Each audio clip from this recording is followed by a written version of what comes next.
Hello guys, welcome to Incompetent Cooking. My name is Zhi and I am just a college student that enjoys cooking. I don't have a meal plan, so college is like time I get to cook on my own. My parents usually cook for me at home, so but I do enjoy cooking. And like when I'm at home, I'm always lazy, but now no, I'm in college, I'm alone, so I just cook for myself. Like I said before, I don't have a meal plan. Meal plans here is like really expensive, so I could spend like $100 a week and still be spending less than for a like semester meal plan. Anyways, right here I have rice. You can use any rice you want. I'm using long grain white rice. So I poured about almost like a cup, a bit less. And right here I'm washing the rice because you need to get that extra starch out.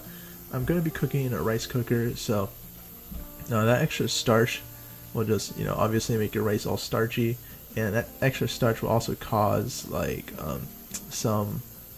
also cause the bottom of the rice to get a bit burnt and also stick to the pan, stick to the rice cooker pot thingy, and it will just be a pain that has to clean later. But if it does happen, you can just stick it.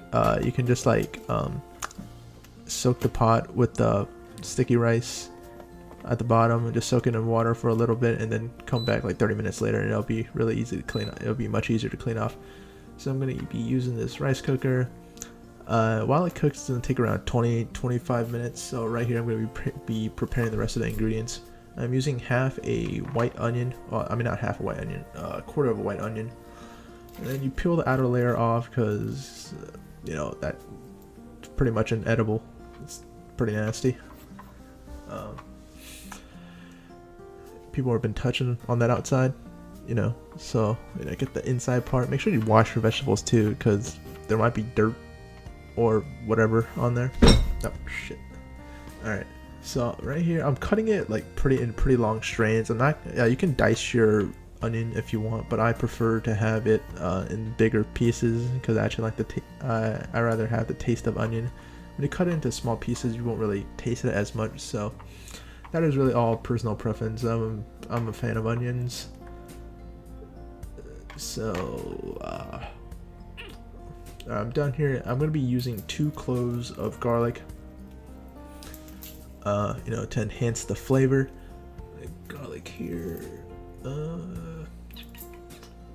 Sorry, alright. I just want to apologize in advance for the camera zooming out and in because I had a setting on my phone where it kind of readjusts to focus on like one part of the camera. I'm guessing this part is like it's focusing on my hand since I'm moving my hand so much. It keeps zooming in and out. I'm sorry if that's annoying you guys. It won't happen in the next video. Alright, so when I peeling garlic is such a pain because garlic is really sticky and it's kind of hard to get the outer part off. So I just crush it slightly so the skin is kind of off, so it's easier to peel. Yeah. All right. I'm just roughly mincing the garlic here, just kind of chop it a little bit. I'm sorry about my knife work here because my phone and the tripod is positioned right next to my left arm right there. So it was actually kind of hard to move my arm than if I was just cooking off camera. So that's the reason why I was clumsier than usual. Alright, right here I'm bringing out, I think these are chives? I think they're chives. I don't know. My mom bought them at an Asian supermarket when she came here last week. So I'm not too sure what those are. They're not scallions, I know that for sure. They're definitely not leeks. Leeks have a much thicker girth, and so I don't know what these are. These are a type of vegetable. They kind of taste like a milder version of scallions.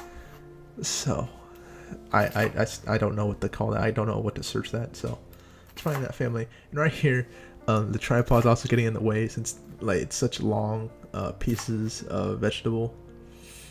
It was kind of hard to cut because I tried to fold it in so it wouldn't hit the camera and wouldn't hit the stove. Alright, so here I just got frustrated and just chopped it off camera. And then right here, this is the beef. You know, beef fried rice. In Chinese Mandarin, it is called 牛肉炒饭. 牛肉 beef and 炒饭 fried rice.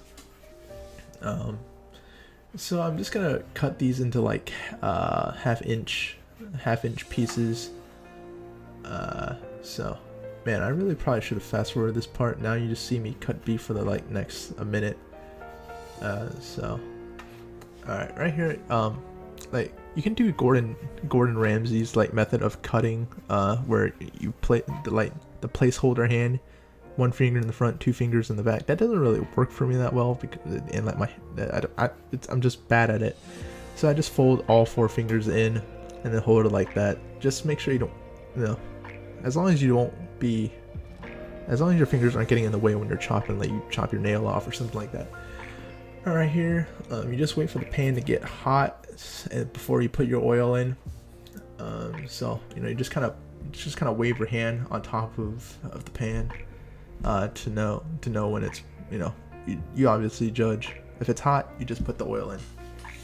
Alright, I'm gonna be I'm using olive oil right here. You can use any kind of oil you want. Extra virgin olive oil was the one I had, so I just used it. It doesn't really matter which oil, and I actually like the taste of olive oil. Spread that oil around, and then I'm gonna be cooking my eggs. And honestly, in the Chinese restaurant, I've been used as slave labor at my parents' Chinese restaurant. You know, one of those fast food Chinese places. So how they do the eggs is like the eggs, they're first to go in the pan, and they leave when the order's done. So the eggs aren't really overcooked because they're spread out so much where you only get like little flakes of like fried egg. But you know, I like to actually have the taste of egg. So once I am done cooking it, like once I'm done scrambling the eggs right here, I'll just take it out and then put it back in later when everything else is cooked. So, you know, the egg stays together and it is not overcooked at that, like, alright. So I'm not going to wash or anything. I'm just going to re-oil the pan with some olive oil. And then right now I'm going to put in onions. Alright, onions is like one of those vegetables, or like one of those foods, I guess, that you can cook for a really long time, you can cook shortly. So, you know, when raw onions, you obviously have a very strong taste, and that taste will stay in your mouth. Like if you ever had a burger, that taste of and that you've been into a raw piece of onion, you can have that, like you can taste that onion for the rest of the day until you brush your teeth, because it's really strong. But if you cook it for a long time in oil, like you just kind of saute a little bit, you know, it becomes really soft and absorb all the flavors, and it tastes really good and delicious. Alright, I sprinkled some salt and some pepper, maybe like half a teaspoon of salt and half a teaspoon of pepper, not really that much. Did I say teaspoon? I meant tablespoon. Alright, I'm just sauteing the onions, and then I just throw in the meat. This is actually hot pot meat. I don't know if you guys know what hot pot is, but it's like a pot, and then you have like broth in there, and you just kind of throw like meat, tofu, whatever other vegetables in there, and then you cook it. And like since it's like really thinly sliced beef, it'll cook in like a matter of seconds, and then you take it out and just eat it. Anyways, I don't have hot pot, and it's just way too fucking tedious to eat in college. So, especially for one person. So anyways, I just took the hot pot meat that I had. My mom brought that over too. So I'm cooking it, and even though like hot pot meat is very thin, you can cook it really fast, it still will taste really good. Like since I separate it, like it tastes really good. If it'll always be it gets kind of hard after a while, but that's only if you cook like the entire piece. But since I chopped it out pretty finely, you know, to half-inch pieces, it'll do pretty well. Like even if I do overcook it a little bit, it's not like gonna get burned or anything. Overcooked. All right, so I'm just tossing the beef and the onions, tossing. Alright, I'm gonna add in these are the chives that probably are not chives. I don't know what the hell those are called. I try to search them up, but it's not like you can really just put it into like the like description of a vegetable, and not YouTube, and Google will find the exact vegetable for you. So I don't know what the fuck these are called. And oh my god, my screen went dark. Hold on. Alright. So I'm sauteing it, and I just take it off the heat a little bit, just so I can toss it a little bit. In like those Chinese restaurants, they have those big ass woks on those like 1,000-degree fire, but I don't have that. And those woks are actually kind of heavy, so. But they're much easier to toss. But I don't have that. So I put in some chicken broth. Just got out of those like box containers. You can use homemade chicken broth. It doesn't really matter. It is salted chicken broth, by the way, not unsalted. So keep that in mind. And what I just brought out right there in the far back, that is oyster sauce. Oyster sauce. You might be wondering, where the fuck do you get oyster sauce? Personally, I bought it at the Chinese supermarket. So you might find it in the international section of like a Publix or something like that. Well, I live in Florida, so we have Publix. I don't know where you guys have it, but oyster sauce, even though it's called oyster sauce, it is actually not salty. I mean, not salty, fishy. All right, so I'll use that later, and it's actually a very thick sauce. So I haven't used that on its own. I usually use it as like additive to make other sauces or like make another dish. Anyways, I put in spinach. You can put spinach in pretty late because spinach wilts really fast, like a dick in a cold pool. So, sorry about that imagery, but alright, see, it started to wilt pretty rapidly. And I also put in like a tablespoon of soy sauce. Personally, I think like salty flavor, it really depends on like how you like it. So, and you guys heard like door close in the back. That was my roommate. Okay, so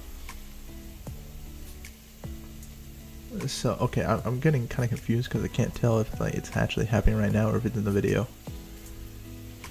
But anyways, yeah, I think it's happening right now, but I can't really hear because I have soundproof headphones on. Anyways, I'm putting in the rice right now. One of the last ingredients, and wow, I'm so sorry. That thing just threw me off completely. All right, that rice. Maybe I kind of made a mistake. I probably should have made more rice, but it's only for one serving. So if I added more rice, I probably would not have been able to finish it in one meal. So, all right, putting in some more chicken stock. Usually, like when making fried rice, you have this like this chicken stock that's in like powder form, but I don't have that. So I just use regular chicken stock that's in liquid form.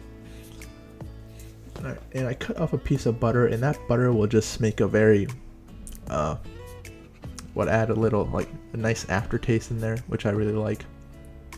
Alright, some more soy sauce, and this is the oyster sauce. I think I put around like 1 tablespoon. You can adjust flavor how you want to. Flavor is all subjective. Some people like it really, some people like salty, some people like it a little bit less.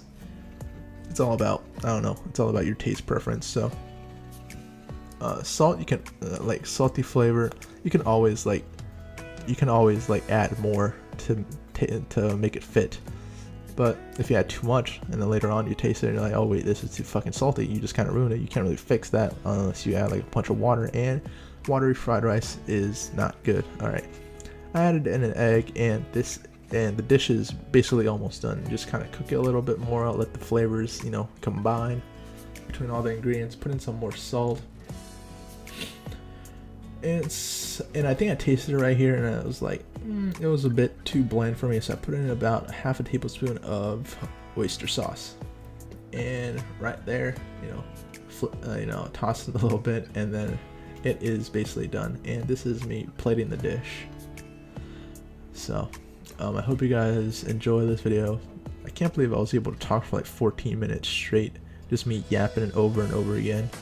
I'm pretty thirsty right now, and the other episodes probably will not. Well, I'll try not to make as long and bore you guys out. Anyways, that's fried rice. It did taste pretty good. Might not have the best presentation. I'm not a plating kind of guy. But anyways, thank you guys for watching, and see you guys later.